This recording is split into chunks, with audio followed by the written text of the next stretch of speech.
I'd like to tell you about the strangest secret in the world. Some years ago, the late Nobel Prize-winning Dr. Albert Schweitzer was being interviewed in London, and a reporter asked him, "Doctor, what's wrong with men today?" And the great doctor was silent a moment, and then he said, "Men simply don't think." It's about this that I want to talk with you. We live today in a golden age. This is an era that man has looked forward to, dreamed of, and worked toward for thousands of years. But since it's here, we pretty well take it for granted.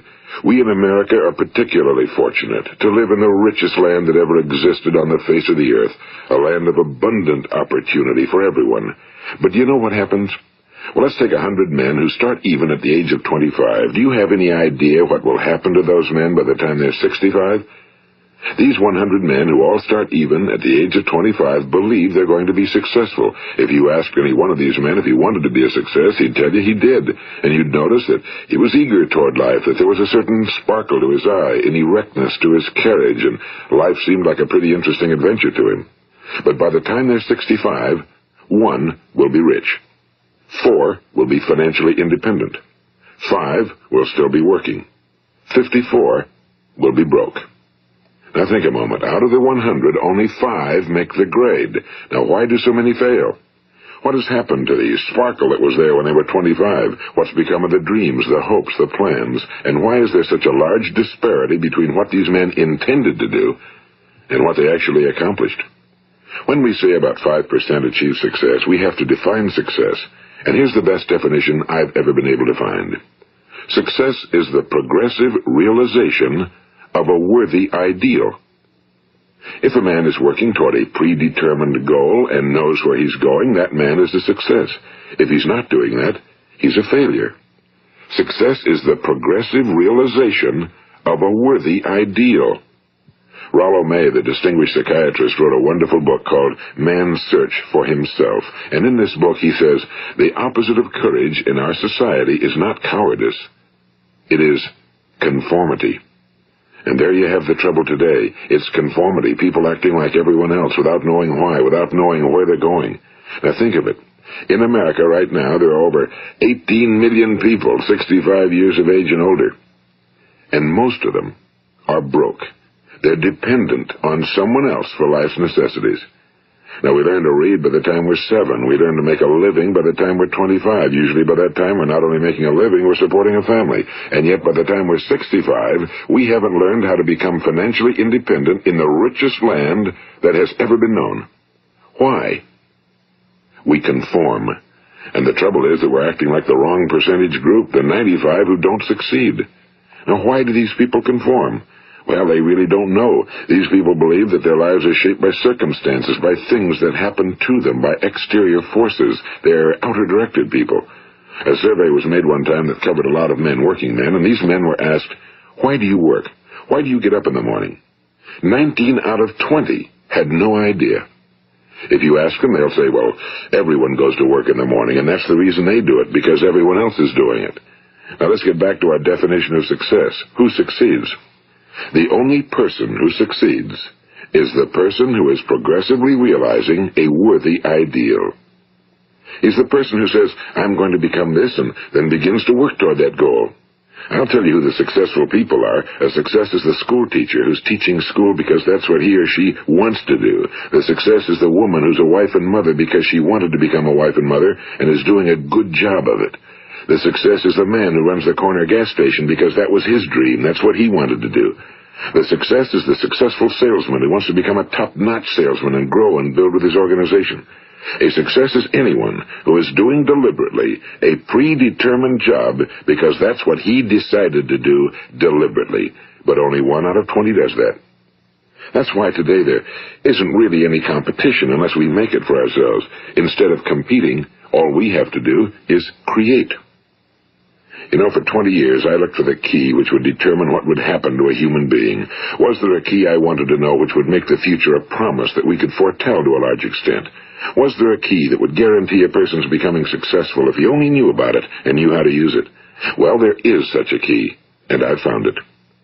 Have you ever wondered why so many men work so hard and honestly without ever achieving anything in particular, and others don't seem to work hard and yet seem to get everything? They seem to have the magic touch. You've heard them say that about someone. Everything he touches turns to gold. And have you ever noticed that a man who becomes successful tends to continue to become successful? And on the other hand, have you noticed how a man who's a failure tends to continue to fail? Well, it's because of goals. Some of us have goals, some don't. People with goals succeed because they know where they're going. It's that simple. Think of a ship leaving a harbor, and think of it with the complete voyage mapped out and planned. The captain and crew know exactly where it's going and how long it'll take. It has a definite goal. Now, 9,999 times out of 10,000, it will get to where it started out to get. Now let's take another ship, just like the first, only let's not put a crew on it or a captain at the helm. Let's give it no aiming point, no goal, no destination. We just start the engines and let it go. I think you'll agree with me that if it gets out of the harbor at all, it will either sink or wind up on some deserted beach, a derelict. It can't go any place because it has no destination and no guidance, and it's the same with a human being. Take the salesman, for example. There's no other person in the world today with the future of a good salesman. Selling is the world's highest-paid profession, if we're good at it and if we know where we're going. Every company needs top-notch salesmen, and they reward those men. The sky's the limit for them. But how many can you find? Someone once said the human race is fixed, not to prevent the strong from winning, but to prevent the weak from losing. The American economy today can be likened to a convoy in time of war. The entire economy is slowed down to protect its weakest link, just as the convoy had to go at the speed that would permit its slowest vessel to remain in formation. That's why it's so easy to make a living today. It takes no particular brains or talent to make a living and support a family today. So we have a plateau of so-called security, if that's what a person's looking for. But we do have to decide how high above this plateau we want to aim. Now let's get back to the strangest secret in the world, the story that I wanted to tell you today. Why do men with goals succeed in life and men without them fail? Well, let me tell you something which, if you really understand it, will alter your life immediately. If you understand completely what I'm going to tell you from this moment on, your life will never be the same again. You will suddenly find that good luck just seems to be attracted to you. The things you want just seem to fall in line, and from now on you won't have the problems, the worries, the gnawing lump of anxiety that perhaps you've experienced before. Doubt, fear, well, they'll be things of the past. Here's the key to success and the key to failure. We become what we think about. Now let me say that again. We become what we think about. Throughout all history, the great wise men and teachers, philosophers and prophets have disagreed with one another on many different things. It's only on this one point that they are in complete and unanimous agreement. Listen to what Marcus Aurelius, the great Roman emperor, said. A man's life is what his thoughts make of it. Disraeli said this, everything comes if a man will only wait. I've brought myself by long meditation to the conviction that a human being with a settled purpose must accomplish it, and that nothing can resist a will that will stake even existence for its fulfillment. Ralph Waldo Emerson said this, a man is what he thinks about all day long. William James said, the greatest discovery of my generation is that human beings can alter their lives by altering their attitudes of mind. And he also said, we need only in cold blood act as if the thing in question were real, and it will become infallibly real by growing into such a connection with our life that it will become real. It will become so knit with habit and emotion that our interests in it will be those which characterize belief. And he also said, if you only care enough for a result, you will almost certainly attain it. If you wish to be rich, you will be rich. If you wish to be learned, you will be learned. If you wish to be good, you will be good. Only you must then really wish these things and wish them exclusively, and not wish at the same time 100 other incompatible things just as strongly. In the Bible, you read in Mark 9:23, if thou canst believe, all things are possible to him that believeth. My old friend Dr. Norman Vincent Peale put it this way, this is one of the greatest laws in the universe. Fervently do I wish I had discovered it as a very young man. It dawned upon me much later in life, and I found it to be one of the greatest, if not my greatest discovery outside of my relationship to God. The great law, briefly and simply stated, is that if you think in negative terms, you will get negative results. If you think in positive terms, you will achieve positive results. That is the simple fact, he went on to say, which is at the basis of an astonishing law of prosperity and success. In 3 words, believe and succeed. William Shakespeare put it this way, our doubts are traitors and make us lose the good we oft might win by fearing to attempt. George Bernard Shaw said, people are always blaming their circumstances for what they are. I don't believe in circumstances. The people who get on in this world are the people who get up and look for the circumstances they want, and if they can't find them, make them. Well, it's pretty apparent, isn't it? And every person who discovered this for a while believed that he was the first one to work it out. We become what we think about. Now, it stands to reason that a person who's thinking about a concrete and worthwhile goal is going to reach it, because that's what he's thinking about, and we become what we think about. Conversely, the man who has no goal, who doesn't know where he's going, and whose thoughts must therefore be thoughts of confusion and anxiety and fear and worry, becomes what he thinks about. His life becomes one of frustration and fear and anxiety and worry. And if he thinks about nothing, he becomes nothing. Now, how does it work? Why do we become what we think about? Well, I'll tell you how it works as far as we know. Now, to do this, I want to tell you about a situation that parallels the human mind. Suppose a farmer has some land, and it's good fertile land. Now, the land gives the farmer a choice. He may plant in that land whatever he chooses. The land doesn't care. It's up to the farmer to make the decision. Now, remember, we're comparing the human mind with the land because the mind, like the land, doesn't care what you plant in it. It will return what you plant, but it doesn't care what you plant. Now let's say that the farmer has 2 seeds in his hand. One is a seed of corn, the other is nightshade, a deadly poison. He digs 2 little holes in the earth and he plants both seeds, one corn, the other nightshade. He covers up the holes, waters, and takes care of the land, and what will happen? Invariably the land will return what's planted. As it's written in the Bible, as ye sow, so shall ye reap. Now remember, the land doesn't care. It'll return poison in just as wonderful abundance as it will corn. So up come the 2 plants, one corn, one poison. Now, the human mind is far more fertile, far more incredible and mysterious than the land, but it works the same way. It doesn't care what we plant. Success, failure. A concrete, worthwhile goal, or confusion. Misunderstanding, fear, anxiety, and so on. But what we plant, it must return to us. You see, the human mind is the last great unexplored continent on Earth. It contains riches beyond our wildest dreams. It will return anything we want to plant. Now, you might say, well, if that's true, why don't people use their minds more? Well, I think they figured out an answer to that one, too. Our mind comes as standard equipment at birth. It's free, and things that are given to us for nothing we place little value on. Things that we pay money for, we value. The paradox is that exactly the reverse is true. Everything that's really worthwhile in life came to us free. Our minds, our souls, our bodies, our hopes, our dreams, our ambitions, our intelligence, our love of family and children and friends and country, all these priceless possessions are free. But the things that cost us money are actually very cheap and can be replaced at any time. A good man can be completely wiped out and make another fortune. He can do that several times. Even if our home burns down, we can rebuild it.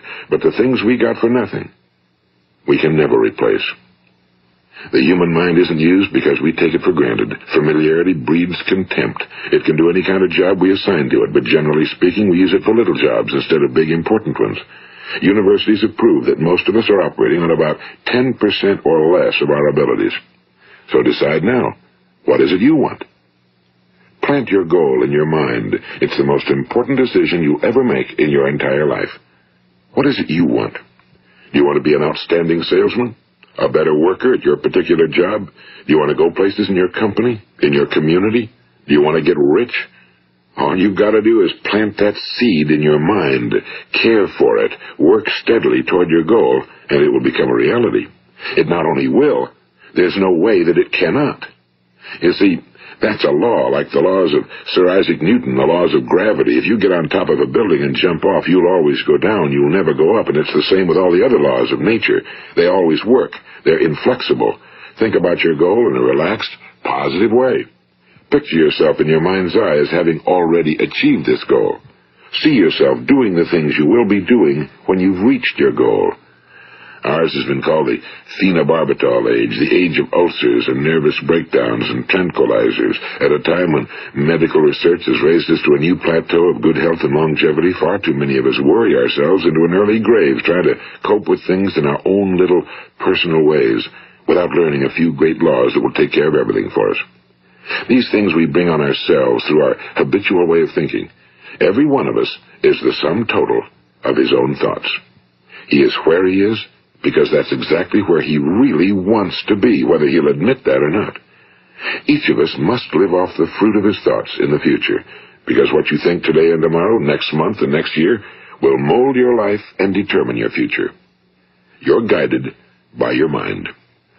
I remember one time I was driving through eastern Arizona, and I saw one of those giant earth-moving machines roaring along the road at about 35 miles an hour with what looked like 30 tons of dirt in it. A tremendous, incredible machine, and there was a little man perched way up on top with the wheel in his hands guiding it. And as I drove along, I was struck by the similarity of that machine to the human mind. Just suppose you're sitting at the controls of such a vast source of energy. Are you going to sit back and fold your arms and let it run itself into a ditch? Or are you going to keep both hands firmly on the wheel and control and direct this power to a specific, worthwhile purpose? It's up to you. You're in the driver's seat. You see, the very law that gives us success is a two-edged sword. We must control our thinking. The same rule that can lead a man to a life of success, wealth, happiness, and all the things he ever dreamed of for himself and his family. That very same law can lead him into the gutter. It's all in how he uses it, for good or for bad. This is the strangest secret in the world. Now, why do I say it's strange, and why do I call it a secret? Actually, it isn't a secret at all. It was first promulgated by some of the earliest wise men, and it appears again and again throughout the Bible, but very few people have learned it, understand it.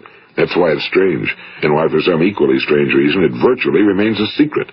I believe that you could go out and walk down the main street of your town and ask one man after another what the secret of success is, and you probably wouldn't run into one man in a month who could tell you. Now, this information is enormously valuable to us if we really understand it and apply it. It's valuable to us not only for our own lives, but the lives of those around us, our families, employees, associates, and friends. Life should be an exciting adventure. It should never be a bore. A man should live fully, be alive. He should be glad to get out of bed in the morning. He should be doing a job he likes to do because he does it well. One time I heard Grove Patterson, the great late editor-in-chief of the Toledo Daily Blade, make a speech, and as he concluded his speech, he said something I've never forgotten. He said, "My years in the newspaper business have convinced me of several things. Among them, that people are basically good, and that we came from someplace, and we're going someplace.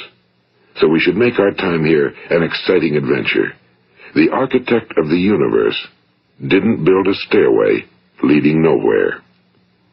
And the greatest teacher of all, the carpenter from the plains of Galilee, gave us the secret time and time again. As ye believe, so shall it be done unto you. I've explained the strangest secret in the world and how it works. Now, on this side, I want to explain how you can prove to yourself the enormous returns possible in your own life by putting this secret to a practical test. I want you to make a test that will last 30 days.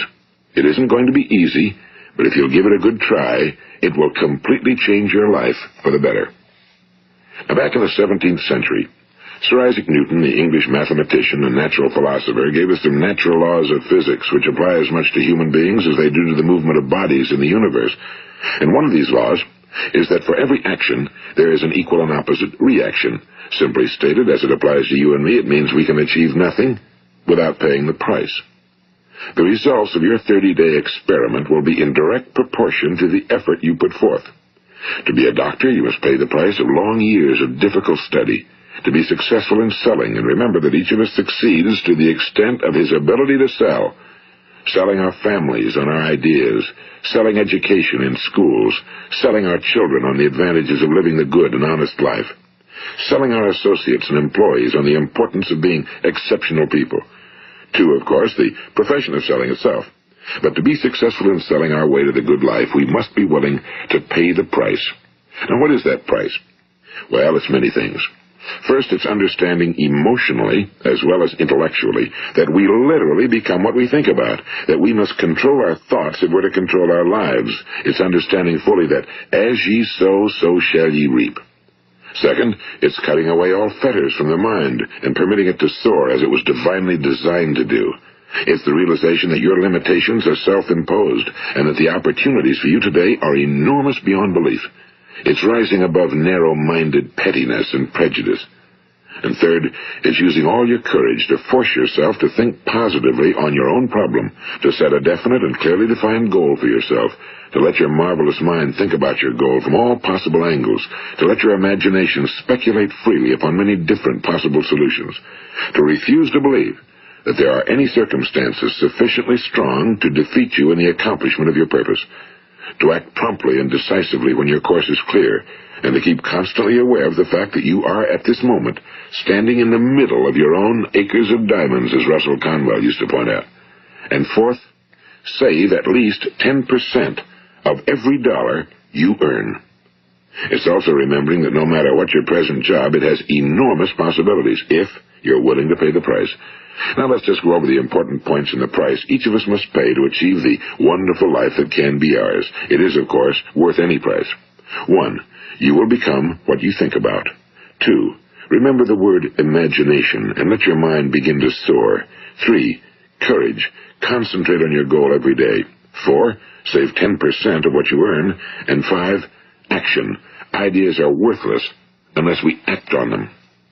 Now, I'll try to outline the 30-day test I want you to make. Keep in mind that you have nothing to lose by making this test and everything you could possibly want to gain. There are two things that may be said of everyone. Each of us wants something, and each of us is afraid of something. I want you to write on a card what it is you want more than anything else. It may be more money. Perhaps you'd like to double your income or make a specific amount of money. It may be a beautiful home. It may be success at your job. It may be a particular position in life. It could be a more harmonious family. Each of us wants something. Now write down on your card specifically what it is you want. Make sure it's a single goal and clearly defined. You needn't show it to anyone, but carry it with you so that you can look at it several times a day. Think about it in a cheerful, relaxed, positive way each morning when you get up, and immediately you have something to work for, something to get out of bed for, something to live for. Look at it every chance you get during the day and just before going to bed at night. And as you look at it, remember that you must become what you think about, and since you're thinking about your goal, you realize that soon it will be yours. In fact, it's yours really the moment you write it down and begin to think about it. Look at the abundance all around you as you go about your daily business. You have as much right to this abundance as any other living creature. It's yours for the asking. Now we come to the difficult part. Difficult because it means the formation of what is probably a brand new habit, and new habits are not easily formed. Once formed, however, it will follow you for the rest of your life. Stop thinking about what it is you fear. Each time a fearful or negative thought comes into your consciousness, replace it with a mental picture of your positive and worthwhile goal. And there will come times when you'll feel like giving up. It's easier for a human being to think negatively than positively. That's why only 5% are successful. You must begin now to place yourself in that group. For 30 days, you must take control of your mind. It will think about only what you permit it to think about. Each day for this 30-day test, do more than you have to do. In addition to maintaining a cheerful, positive outlook, give of yourself more than you've ever done before. Do this knowing that your returns in life must be in direct proportion to what you give. The moment you decide on a goal to work toward, you're immediately a successful person. You are then in that rare and successful category of people who know where they're going. Out of every 100 people, you belong to the top 5. Don't concern yourself too much with how you're going to achieve your goal. Leave that completely to a power greater than yourself. All you have to do is know where you're going. The answers will come to you of their own accord and at the right time. Remember these words from the Sermon on the Mount, and remember them well. Keep them constantly before you this month of your test. Ask, and it shall be given you. Seek, and ye shall find. Knock, and it shall be opened unto you. For every one that asketh receiveth, and he that seeketh findeth, and to him that knocketh it shall be opened. It's as marvelous and as simple as that. In fact, it's so simple that in our seemingly complicated world, it's difficult for an adult to understand that all he needs is a purpose and faith. For 30 days, do your very best. If you're a salesman, go at it as you've never done before, not in a hectic fashion, but with the calm, cheerful assurance that time well spent will give you the abundance in return you deserve and want. If you're a homemaker, devote your 30-day test to completely giving of yourself without thinking about receiving anything in return, and you'll be amazed at the difference it makes in your life. No matter what your job, do it as you've never done it before for 30 days. And if you've kept your goal before you every day, you'll wonder and marvel at this new life you've found. Dorothea Brand, the outstanding editor and writer, discovered it for herself and tells about it in her fine book, Wake Up and Live. Her entire philosophy is reduced to the words, act as though it were impossible to fail. She made her own test with sincerity and faith, and her entire life was changed to one of overwhelming success. Now, you make your test for 30 full days. Don't start your test until you've made up your mind to stick with it. You see, by being persistent, you're demonstrating faith. Persistence is simply another word for faith. If you didn't have faith, you'd never persist. If you should fail during your first 30 days, by that I mean suddenly find yourself overwhelmed by negative thoughts, you've got to start over again from that point and go 30 more days. Gradually, your new habit will form until you find yourself one of that wonderful minority to whom virtually nothing is impossible. And don't forget the card. It's vitally important as you begin this new way of living. On one side of the card, write your goal, whatever it may be. On the other side, write the words we've quoted from the Sermon on the Mount. Ask, and it shall be given you. Seek, and ye shall find. Knock, and it shall be opened unto you. Nothing great was ever accomplished without inspiration. See that during these crucial first 30 days, your own inspiration is kept at a peak. And above all, don't worry. Worry brings fear, and fear is crippling. The only thing that can cause you to worry during your test is trying to do it all yourself. Know that all you have to do is hold your goal before you. Everything else will take care of itself. Remember also to keep calm and cheerful. Don't let petty things annoy you and get you off course. Now, since making this test is difficult, some will say, why should I bother? Well, look at the alternative. No one wants to be a failure. No one really wants to be a mediocre individual. No one wants a life constantly filled with worry and fear and frustration. Therefore, remember that you must reap that which you sow. If you sow negative thoughts, your life will be filled with negative things. If you sow positive thoughts, your life will be cheerful, successful, and positive. Now, gradually, you will have a tendency to forget what you've heard on this recording. Play it often. Keep reminding yourself of what you must do to form this new habit. Gather your whole family around at regular intervals and listen to what's been said here. You know, most men will tell you that they want to make money without understanding the law. The only people who make money work in a mint. The rest of us must earn money. This is what causes those who keep looking for something for nothing or a free ride to fail in life. The only way to earn money is by providing people with services or products which are needed and useful. We exchange our time and our product or service for the other man's money. Therefore, the law is that our financial return will be in direct proportion to our service. Now, success is not the result of making money. Making money is the result of success, and success is in direct proportion to our service. Most people have this law backwards. They believe that you're successful if you earn a lot of money. The truth is that you can only earn money after you're successful.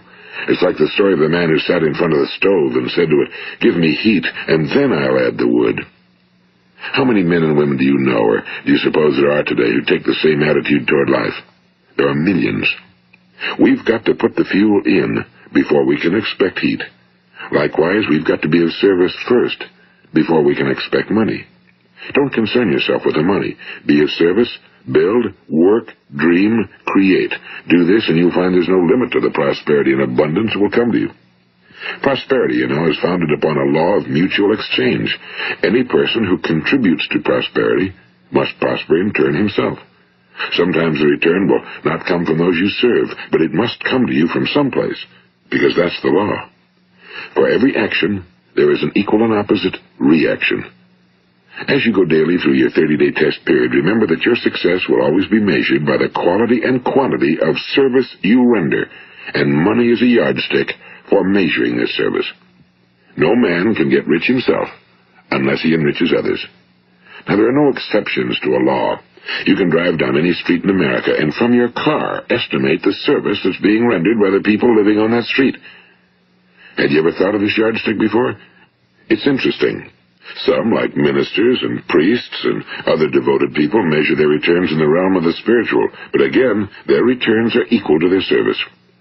Once this law is fully understood, any thinking person can tell his own fortune. If he wants more, he must be of more service to those from whom he receives his return. If he wants less, he has only to reduce his service. This is the price you must pay for what you want. If you believe you can enrich yourself by deluding others, you can end only by deluding yourself. It may take some time, but just as surely as you breathe, you'll get back what you put out. Don't ever make the mistake of thinking you can avert this. It's impossible. The prisons and the streets where the lonely walk are filled with people who tried to make new laws just for themselves. We may avoid the laws of man for a while, but there are greater laws that cannot be broken. An outstanding medical doctor recently pointed out 6 steps that will help you realize success. 1. Set yourself a definite goal. 2. Quit running yourself down. 3.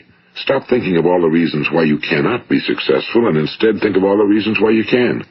4. Trace your attitudes back through your childhood and try to discover where you first got the idea you couldn't be successful, if that's the way you've been thinking. 5. Change the image you have of yourself by writing out a description of the person you would like to be. And 6. Act the part of the successful person you have decided to become. The doctor who wrote those words is a noted West Coast psychiatrist, Dr. David Harold Fink. Do what the experts since the dawn of recorded history have told you must do. Pay the price by becoming the person you want to become. It's not nearly as difficult as living unsuccessfully. Make your 30-day test, then repeat it again, and each time it will become more a part of you until you'll wonder how you could ever have lived any other way. Live this new way, and the floodgates of abundance will open and pour over you more riches than you may have dreamed existed. Money? Yes, lots of it. But what's more important, you'll have peace. You'll be in that wonderful minority who lead calm, cheerful, successful lives. Start today. You have nothing to lose, but you have a whole life to win. This is Earl Nightingale, and thank you.